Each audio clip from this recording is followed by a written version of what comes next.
سمیر کی عمر 24 برس تھی، مگر اس کے کندھوں پر زندگی نے ایسے بوجھ رکھ دیے تھے جیسے وہ برسوں کا تجربہ کار آدمی ہو۔ لاہور کے پرانے علاقے اندرون شہر کی ایک تنگ گلی میں واقع کچی اینٹوں کے مکان میں وہ اپنی ماں کے ساتھ رہتا تھا۔ باپ کو گزرے 7 سال ہو چکے تھے اور تب سے سمیر ہی اس چھوٹے سے گھر کا سہارا تھا۔ صبح فجر کی وقت آنکھ کھلنا، وضو کر کے مسجد جانا، پھر چائے کا ایک کپ پی کر محلے کی ورک شاپ میں مزدوری کرنا اس کی روزمرہ کی زندگی کا حصہ تھا۔ لوہے کے دروازے، ٹوٹی ہوئی کرسیوں کی ویلڈنگ اور پرانی الماریوں کی مرمت اس کے ہاتھوں کی مہارت کا ثبوت تھی، مگر اجرت اتنی کم تھی کہ زندگی وہ مشکل چلتی تھی۔ سمیر کی ماں زینب بی بی ایک صابر اور دعا گو عورت تھیں۔ وہ اکثر کہا کرتی تھیں، بیٹا محنت کبھی رائے گاہ نہیں جاتی، اللہ بہتر وقت ضرور لاتا ہے۔ سمیر مسکرا دیتا، مگر دل میں جانتا تھا کہ بہتر وقت آنے میں اکثر پوری جوانی گزر جاتی ہے۔ اس کے دوست اکثر ہنستے کھیلتے آگے بڑھ رہے تھے، کوئی بیرون ملک چلا گیا، کوئی کاروبار میں لگ گیا، اور وہ وہیں کا وہیں کھڑا تھا، مگر اس نے شکوہ کرنا کبھی نہیں سیکھا تھا۔ دوسری طرف شہر کے دوسرے کونے میں واقع ایک بوسیدہ مگر صاف ستھری بستی میں شفا رہتی تھی۔ 23 سالہ شفا کی آنکھوں میں خاموشی بسی ہوئی تھی۔ وہ ایک اسکول میں جز وقتی ٹیچر تھی اور ساتھ ساتھ بچوں کو گھر پر قرآن بھی پڑھاتی تھی۔ اس کے والد ایک حادثے کے بعد بستر سے لگ چکے تھے اور گھر کی ذمہ داری شفا کے نازک کندھوں پر آن پڑی تھی۔ اس کی ماں رخسانہ سلائی کڑھائی کر کے گھر کا خرچ پورا کرنے میں بیٹی کا ہاتھ بٹاتی تھیں۔ غربت ان کے دروازے پر مستقل دستک دیتی رہتی تھی، مگر عزت اور خودداری کبھی کم نہ ہوئی۔ شفا کو کتابوں سے محبت تھی۔ وہ اکثر رات کو تیل کے دیے کی مدھم روشنی میں ناول پڑھتی یا اپنے خوابوں کو کاپی میں لکھتی۔ اس کا خواب تھا کہ وہ ایک دن مکمل استاد بنے، مگر حالات نے اسے جلد بڑا کر دیا تھا۔ وہ جانتی تھی کہ نصیب کا لکھا ٹالا نہیں جا سکتا، مگر دل میں کہیں یہ بھی یقین تھا کہ محنت اور دعا مل کر تقدیر کا رخ موڑ سکتے ہیں۔ ایک دن محلے کی مسجد میں ایک اعلان ہوا کہ قریب ہی واقع پرانی لائبریری کی مرمت کے لیے چند رضاکار درکار ہیں۔ سمیر اپنے استاد کے کہنے پر وہاں پہنچا کیونکہ ویلڈنگ کا کچھ کام ہونا تھا۔ لائبریری وہی تھی جہاں کبھی شفا بچوں کو پڑھانے آیا کرتی تھی۔ دھول سے اٹی ہوئی الماریاں، ٹوٹی ہوئی کھڑکیاں اور خاموشی میں لپٹے کمرے ایک عجب اداسی بکھیر رہے تھے۔ سمیر نے آستین چڑھائی اور کام میں لگ گیا۔ اسی دوران شفا بھی وہاں پہنچی۔ وہ بچوں کے لیے رکھی گئی کتابوں کو صاف کرنے آئی تھی۔ جب اس نے پہلی بار سمیر کو دیکھا تو بس ایک لمحے کے لیے نظر ٹھہر گئی۔ سمیر بھی چونکا، مگر فوراً نظریں جھکا لیں۔ دونوں کے درمیان کوئی بات نہ ہوئی، مگر خاموشی میں ایک انجانی سی آشنائی جنم لے چکی تھی۔ لوہے کی چنگاریوں کی آواز اور کتابوں کے ورق پلٹنے کی سرسراہٹ ایک عجب منظر بنا رہی تھی۔ دن گزرتے گئے اور لائبریری کی مرمت مکمل ہونے لگی۔ سمیر اور شفا کی ملاقاتیں مختصر مگر باوقار رہیں۔ کبھی پانی کا گلاس، کبھی کام کے بارے میں ایک جملہ۔ شفا نے ایک دن ہمت کر کے پوچھ ہی لیا، آپ روز یہاں آتے ہیں؟ سمیر نے سادہ سا جواب دیا، جب تک کام ختم نہیں ہوتا آنا پڑتا ہے۔ شفا مسکرائی، آپ کا کام بہت اچھا ہے، اللہ آپ کو جزا دے۔ یہ الفاظ سمیر کے دل میں دیر تک گونجتے رہے۔ سمیر نے اس رات ماں سے لائبریری کا ذکر کیا۔ زینب بی بی نے مسکرا کر کہا، علم کی جگہ پر کام کرنا بھی عبادت ہے بیٹا۔ سمیر نے سر ہلایا، مگر دل میں شفا کی مسکراہٹ کہیں گہرائی میں اتر چکی تھی۔ اسے اندازہ نہ تھا کہ یہ احساس محض اتفاق نہیں بلکہ کسی بڑے فیصلے کی تمہید ہے۔ شفا بھی کرا کر ماں کے ساتھ کام کرتے ہوئے لائبریری کا ذکر کرنے لگی۔ رخسانہ نے غور سے بیٹی کو دیکھا اور کہا، بیٹی زندگی میں اچھے لوگ مل جائیں تو انہیں اللہ کی نعمت سمجھنا چاہیے۔ شفا نے کوئی جواب نہ دیا، مگر دل میں ایک عجیب سی ہلچل تھی۔ وہ جانتی تھی کہ غربت میں جذبات کو سنبھالنا سب سے مشکل کام ہوتا ہے۔ ایک شام جب کام تقریباً ختم ہو چکا تھا، بارش اچانک برس پڑی۔ لائبریری کے صحن میں پانی بھرنے لگا۔ سمیر اور شفا دونوں ایک ہی چھت کے نیچے آ کھڑے ہوئے۔ خاموشی میں صرف بارش کی آواز تھی۔ شفا نے آہستہ سے کہا، لگتا ہے آج جانا مشکل ہو جائے گا۔ سمیر نے جواب دیا، بارش کبھی کبھی راستے روک لیتی ہے، مگر نیت نہیں۔ اسی لمحے شفا کے والد کی طبیعت خراب ہونے کی خبر آئی۔ وہ گھبرا گئی۔ سمیر نے فوراً کہا، آپ فکر نہ کریں، میں چھوڑ دیتا ہوں۔ بارش میں بھیگتے ہوئے دونوں ایک رکشے تک پہنچے۔ شفا کی آنکھوں میں آنسو تھے اور سمیر کے دل میں بے نام سا خوف۔ راستے بھر کوئی بات نہ ہوئی، مگر دونوں جانتے تھے کہ یہ ملاقات محض ایک حادثہ نہیں تھی۔ اس رات شفا نے دیر تک دعا کی۔ اس نے اللہ سے اپنے والد کی صحت، ماں کی ہمت اور اپنے دل کے بوجھ کے لیے سکون مانگا۔ سمیر بھی سجدے میں دیر تک جھکا رہا۔ اس نے پہلی بار کسی کے لیے غیر ارادی طور پر دعا مانگی تھی۔ اسے نہیں معلوم تھا کہ نصیب کس موڑ پر لے جا رہا ہے، مگر دل میں یہ یقین جاگ اٹھا تھا کہ کچھ ملاقاتیں لکھی ہوئی ہوتی ہیں۔ اگلی صبح جب بارش کے بعد سورج نکلا، گلیوں میں کیچڑ تھا مگر ہوا میں تازگی تھی۔ لائبریری کی مرمت مکمل ہو چکی تھی، مگر سمیر اور شفا دونوں جانتے تھے کہ ان کی کہانی ابھی شروع ہوئی ہے۔ غربت، ذمہ داریاں اور سماج کی دیواریں ان کے سامنے تھیں، مگر کہیں نہ کہیں تقدیر اپنا راستہ خود بنا رہی تھی۔ لائبریری کی مرمت مکمل ہونے کے بعد زندگی بظاہر اپنی پرانی رفتار پر لوٹ آئی تھی، مگر سمیر اور شفا کے دلوں میں سب کچھ بدل چکا تھا۔ اب وہ جگہ جہاں روز ملاقات ہوتی تھی خاموش کھڑی تھی، اور اس خاموشی میں دونوں کو ایک دوسرے کی کمی شدت سے محسوس ہونے لگی۔ سمیر دوبارہ ورکشاپ کی گرد آلود فضا میں مصروف ہو گیا، مگر اس کے ہاتھ اب پہلے جیسے نہیں چلتے تھے۔ لوہے پر پڑنے والی ضربوں میں ایک انجانی سی بے چینی شامل ہو چکی تھی۔ اس کے ساتھی جب ہنستے مذاق کرتے تو وہ مسکرا تو دیتا، مگر دل کہیں اور اٹکا رہا۔ شفا کے گھر میں بھی حالات تیزی سے بدل رہے تھے۔ اس کے والد کی بیماری نے مالی مشکلات مزید بڑھا دی تھیں۔ دوائیں مہنگی تھیں اور آمدنی محدود۔ شفا اسکول کے بعد زیادہ بچوں کو پڑھانے لگی اور رات گئے تک سلائی میں ماں کا ہاتھ بٹاتی۔ تھکن اس کے چہرے سے عیاں ہوتی، مگر حوصلہ بدستور قائم تھا۔ کبھی کبھی وہ کھڑکی سے باہر دیکھتی اور بے اختیار لائبریری کا خیال آ جاتا۔ وہ خود سے سوال کرتی کہ کیا کچھ ملاقاتیں صرف لمحوں کے لیے ہوتی ہیں یا ان کا کوئی مقصد بھی ہوتا ہے۔ ایک جمعہ کے دن شفا اسکول سے واپس آ رہی تھی کہ اس سے راستے میں سمیر دکھائی دیا۔ وہ کسی دکان سے راشن کا تھیلا اٹھائے جا رہا تھا۔ شفا کا دل زور سے دھڑکا۔ اس نے ہمت کر کے سلام کیا، السلام علیکم۔ سمیر چونک گیا، پھر چہرے پر خلوص بھری مسکراہٹ آ گئی۔ وعلیکم السلام، آپ خیریت سے ہیں؟ جی، بس والد کی طبیعت کچھ بہتر ہے، شفا نے آہستہ سے کہا۔ سمیر نے سکون کا سانس لیا، اللہ کا شکر ہے۔ یہ مختصر ملاقات دونوں کے دن کو روشن کر گئی۔ سمیر اس رات ماں کے پاس بیٹھا رہا۔ زینب بی بی نے بیٹے کی خاموشی محسوس کر لی تھی۔ انہوں نے نرمی سے پوچھا، کوئی بات دل میں ہے سمیر؟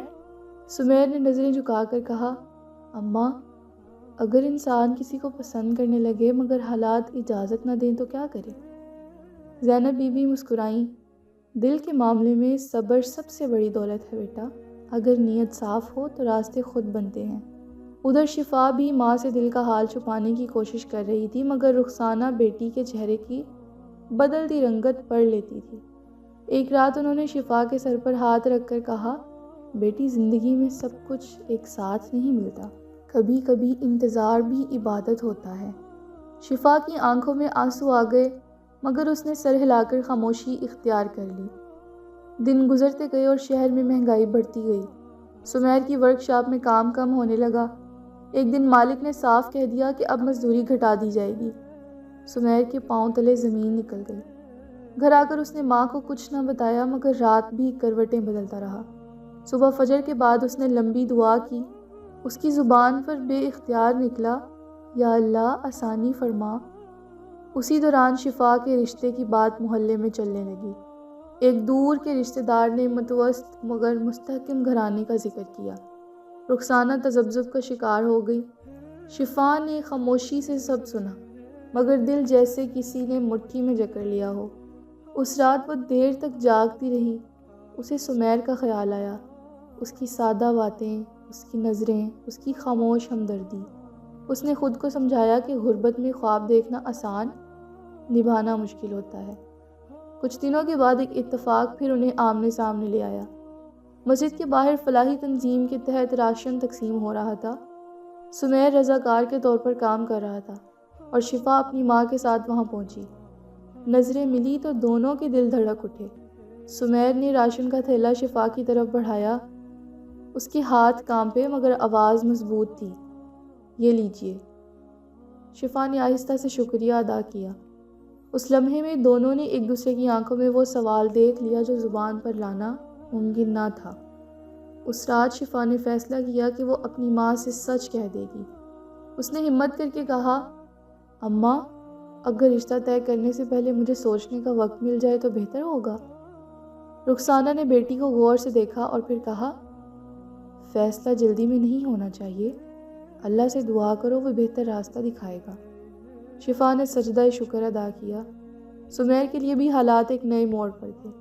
ایک پرانا گاہک اس کی محنت سے متاثر ہو کر اسے مستقل کام کی پیشکش کر گیا۔ اجرت کم تھی مگر پہلے سے بہتر تھی۔ سمیر کے دل میں امید کی ایک کرن جاگی۔ اس نے ماں کے ہاتھ چومے اور کہا، اماں، شاید اللہ نے سن لی ہے۔ زینب بی بی کی آنکھوں میں بھی آنسو آ گئے۔ یہ سب واقعات دونوں کی زندگی میں خاموشی سے جڑتے جا رہے تھے۔ نہ کوئی وعدہ ہوا، نہ کوئی اقرار، مگر دلوں میں ایک رشتہ بن چکا تھا۔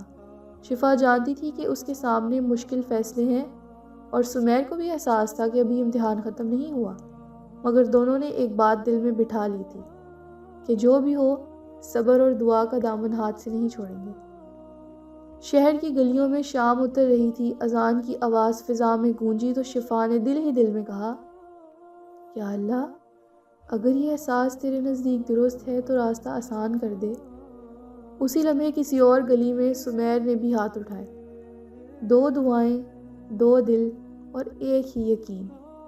تقدیر ابھی خاموش تھی مگر اس کی تحریر آہستہ آہستہ واضح ہو رہی تھی، کیونکہ ہر موڑ اس بات کی گواہی دے رہا تھا کہ نصیب کا لکھا ٹلتا نہیں، وہ وقت پر ہی مل جاتا ہے۔ سمیر اور شفا دونوں اپنی اپنی ذمہ داریوں کے بوجھ تلے دبے ہوئے تھے، مگر دلوں میں امید کی ایک ننھی سی شمع جلتی رہتی تھی۔ سمیر کو نیا کام ملنے کے بعد زندگی میں کچھ ترتیب آنے لگی تھی۔ آمدنی ابھی زیادہ نہ تھی مگر مستقل تھی۔ وہ پہلے سے زیادہ محنت کرنے لگا تاکہ ماں کو سکون اور خود کو وقار دے سکے۔ زینب بی بی بیٹے کو دیکھ کر دل ہی دل میں شکر ادا کرتی اور کہتی کہ صبر کا پھل میٹھا ہی ہوتا ہے۔ ادھر شفا کے گھر میں بھی حالات آہستہ آہستہ بدل رہے تھے۔ اس کے والد کی طبیعت کچھ سنبھلنے لگی تھی اور دواؤں کا اثر ظاہر ہونے لگا تھا۔ شفا نے اسکول میں مستقل نوکری کے لیے درخواست دی تھی اور ایک دن اسے انٹرویو کے لیے بلایا گیا۔ وہ سادہ مگر صاف لباس میں دعا پڑھتی ہوئی وہاں پہنچی۔ اس کی سادگی، علم اور اعتماد نے سب کو متاثر کیا اور کچھ دنوں کے بعد اسے ملازمت کی خوشخبری مل گئی۔ اس نے سب سے پہلے سجدہ شکر ادا کیا، کیونکہ وہ جانتی تھی کہ یہ محض اس کی محنت نہیں بلکہ دعا کی قبولیت تھی۔ انہی دنوں میں محلے کی مسجد میں ایک بزرگ عالم دین کا درس ہوا۔ سمیر اور شفا دونوں وہاں موجود تھے۔ عالم نے تقدیر اور اختیار پر بات کرتے ہوئے کہا، انسان کوشش کرتا ہے مگر نتیجہ اللہ کے ہاتھ میں ہوتا ہے۔ جو چیز تمہارے نصیب میں ہو وہ تم تک پہنچ کر ہی رہتی ہے، چاہے راستے کتنے ہی مشکل کیوں نہ ہو۔ یہ الفاظ دونوں کے دل میں اتر گئے۔ درس کے بعد شفا کی ماں نے سمیر کی ماں سے بات کی۔ باتوں باتوں میں بچوں کا ذکر آیا۔ زینب بی بی نے سادگی سے سمیر کی جدوجہد بیان کی اور رخسانہ نے شفا کی ذمہ داریوں کا ذکر کیا۔ دونوں عورتوں نے ایک دوسرے کی آنکھوں میں وہ درد پہچان لیا جو صرف ماں ہی سمجھ سکتی ہے۔ گفتگو میں کوئی وعدہ نہ تھا مگر ایک خاموش سمجھ بوجھ ضرور پیدا ہو گئی تھی۔ کچھ دنوں کے بعد رخسانہ نے شفا کو اپنے پاس بٹھا کر کہا، بیٹی، اگر کوئی رشتہ عزت، محنت اور نیت کی بنیاد پر آئے تو غربت رکاوٹ نہیں بنتی۔ شفا کی آنکھوں میں آنسو آ گئے مگر اس بار یہ آنسو خوف کے نہیں، امید کے تھے۔ اسی شام زینب بی بی نے سمیر سے پوچھا، بیٹا، اگر ہم شفا کے گھر بات کریں تو کیا تم تیار ہو؟ سمیر نے سر جھکا لیا۔ دل زور زور سے دھڑک رہا تھا مگر آواز پختہ تھی۔ اماں، اگر آپ مناسب سمجھے تو مجھے کوئی اعتراض نہیں۔ بات سادگی سے آگے بڑھی۔ نہ بڑی تقریبات ہوئی نہ دکھاوا۔ دونوں خاندانوں کے حالات کو سامنے رکھ کر فیصلہ کیا۔ منگنی مسجد کے صحن میں ہوئی، دعا کے ساتھ اور آنکھوں میں نمی لیے ہوئے۔ سمیر اور شفا نے ایک دوسرے کو دیکھا تو کوئی لفظ ادا نہ ہوا مگر برسوں کی تھکن جیسے اتر گئی۔ یہ وہ لمحہ تھا جس کے لیے دونوں نے صبر کیا تھا۔ نکاح بھی اسی سادگی سے انجام پایا۔ شفا نے سادہ لباس پہنا اور سمیر کے چہرے پر اطمینان تھا۔ زینب بی بی نے شفا کو گلے لگاتے ہوئے کہا، بیٹی، ہمارا گھر چھوٹا ہے مگر دل بڑا ہے۔ شفا نے احترام سے سر جھکا دیا۔ رخسانہ نے سمیر کے ہاتھ پر ہاتھ رکھ کر کہا، بیٹا، میری بیٹی تمہاری امانت ہے۔ سمیر کی آنکھیں بھر آئیں۔ شادی کے بعد زندگی آسان نہ تھی، مشکلات ابھی باقی تھی، مگر اب وہ اکیلے نہ تھے۔ شفا نے گھر اور نوکری دونوں کو سنبھالا اور سمیر نے پہلے سے زیادہ دل لگا کر کام کیا۔ دونوں نے ایک دوسرے کو سہارا بنایا۔ ایک شام شفا چھت پر کھڑی غروب ہوتا سورج دیکھ رہی تھی۔ سمیر اس کے پاس آ کر بولا، زندگی شاید ہمیشہ آسان نہ ہو، مگر تمہارے ساتھ ہو کر ہر مشکل قابل برداشت لگتی ہے۔ شفا مسکرائی، کیونکہ ہم نے جلدی نہیں کی، صبر کیا اور اللہ پر چھوڑ دیا۔ وقت کے ساتھ ان کی زندگی میں استحکام آیا۔ سمیر نے اپنی چھوٹی سی ورکشاپ کھولی اور شفا ایک اچھی استاد بن گئی۔ زندگی کی اس کہانی کا حاصل یہی تھا کہ نہ ہر چیز فوراً ملتی ہے، نہ ہر دیر نقصان ہوتی ہے۔ کچھ رشتے آزمائش کے بعد ملتے ہیں تاکہ ان کی قدر کی جا سکے۔ سمیر اور شفا کی داستان اسی حقیقت کی مثال تھی کہ انسان محنت کرے، دعا کرے اور صبر سے کام لے، کیونکہ آخر کار وہی ہوتا ہے جو لکھا جا چکا ہو۔ واقعی نصیب کا لکھا مل کر ہی رہتا ہے۔